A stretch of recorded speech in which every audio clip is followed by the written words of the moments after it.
I touched briefly on some virtual console features in my video review, but I wanted to give you a more in-depth look at the virtual console experience. To start, I'll jump into Super Mario Bros. To show off the save state function. When you start up the game, it'll be paused in the virtual console menu screen exactly where you left it, and you can just jump right back in and start playing your game. This is really useful, especially if you accidentally turn off your system. On top of this, you can create a save state that you can jump back to at any time. I'll create a save state here so that I can jump back to this spot in case I die. So we press that, create restore point, yes, and it's created. Now I can either tap or press A, it doesn't really matter, just tap it there, then go back to your game. So now I'll bump into some of these enemies here and lose my power up, and so that I can just jump right back to where I was before. So there goes my power up, tap the screen, load restore point, and presto, we're back to where we were. It's really useful, especially for hard sections on games. And this works on all virtual console titles available on the 3DS, with the exception of Game Boy Advance games. Another feature I want to touch on is the screen settings. By default, the 3DS enlarges the picture to fill up as much of the screen as possible, while still maintaining the original aspect ratio. If you hold down Start or Select while starting up a virtual console game, you'll be treated to the native resolution of the game, giving you a crisper, yet somewhat smaller image. On the Game Boy, Game Boy Color, and Game Gear games, you'll get this neat console overlay around the image, just like when you'd play Game Boy games on the Super Nintendo. Unfortunately, Game Boy Advance games just display the image at the native resolution with black borders around it, and old Nintendo games just don't have this option at all. Finally, I want to show you the actual process of getting a virtual console game off of the eShop. Once there, go to the virtual console icon, and you'll get a full list of all the available ones. You can scroll through by flicking your stylus left or right, or just by moving with the D-pad as I'm doing here. Let's see what looks interesting. I think we'll go with Shinobi. So we can tap on it to select it, and it will be presented with the game's actual page. From here, you can check out more details, see what ratings it's gotten from other users, or even videos. Let's check out more details. So here you get a couple of screenshots you can look at, which will load, and you can also scroll through the game's description. By tapping on screenshots, you can just sort through them. Looks pretty good so far.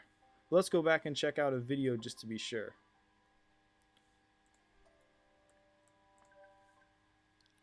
It takes a couple seconds to load up the thing here, but it's not really that long at all.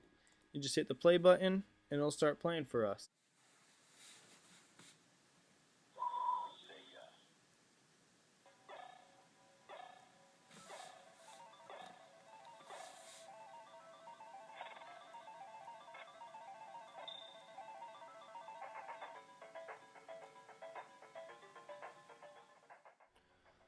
Well, it looks like it would probably be a game that I'll be interested in getting, so I'll go ahead and pick it up, I think. But let's just take a look at the ratings real fast, just to be absolutely sure.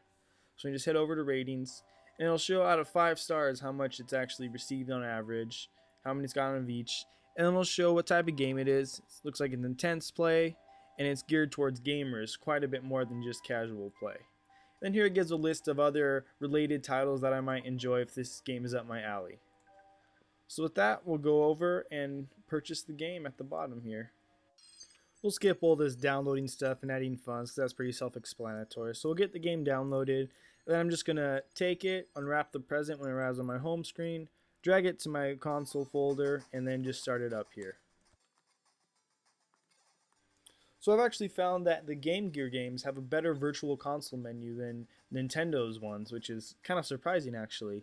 So as you can see, it still starts up in the stretched out screen mode, but the actual virtual console menu is much easier to navigate. You get tons more options. So here we'll create a restore point again, just like we do on the regular virtual console games. It's created.